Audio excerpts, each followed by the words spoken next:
বন্ধুরা, এটা হইলো নাবিল স্কুলের ভিতর সুন্দর করে প্যারা খাইতেছিল। হঠাৎ করে সুজনে দেখে ফেলে, ভাই আমাকে একটু দিবি, শালা আমাতে খাইতে আইছে, আচ্ছা এনে খা। হি হি হি হি হি হি। আরে নাবিল মজা পাইলাম, হি হি হি। শালা তুই আমার খাইতে দাস নাই, তারা আমি তোর মজা দেখাইতেছি। আরে স্যার দেখেন নাবিল আপনাকে নিয়ে কি ভিডিও বানাইছে। মোটামুটি স্যারের মায়া হইলো এক নাম্বার বুট কি। আরে তার আগে আল্লাহকে মন থেকে ভালোবাসলে ভিডিওতে লাইক করে চ্যানেলকে সাবস্ক্রাইব করে দাও। আর তুমি যদি লাইক সাবস্ক্রাইব যদি না করো তাহলে মনে করো তুমি আল্লাহকে ভালোই বাসো না। কমেন্টে লিখে যাও আই লাভ আল্লাহ। এরপরে তো স্যার নাবিলের রোসে একবার রাগ হয়ে যায়। এ নাবিল এদিকে আয়, আল্লাহ জানে আজকে আমার কি হয়। আমি এটা লিখে দিব, তুই তাড়াতাড়ি করে এটার উত্তর দিবি। এই তো এই প্রশ্ন তাড়াতাড়ি করে উত্তর দে। আরে আজকে যে আমার কি হবে একমাত্র আল্লাহ জানে।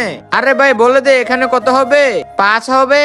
আচ্ছা তাড়াতাড়ি করে লিখে নে, এই তো লেখা হয়ে গেছে, স্যার লিখেছি। হ্যাঁ এটা তো হাত লেখছে। আমি তো এক্সপার্ট সবকিছু লেখার জন্য। শালা এসে আমার লগে ফাইজলামি করতে, এনে মাইর খা। হা হা হা হা।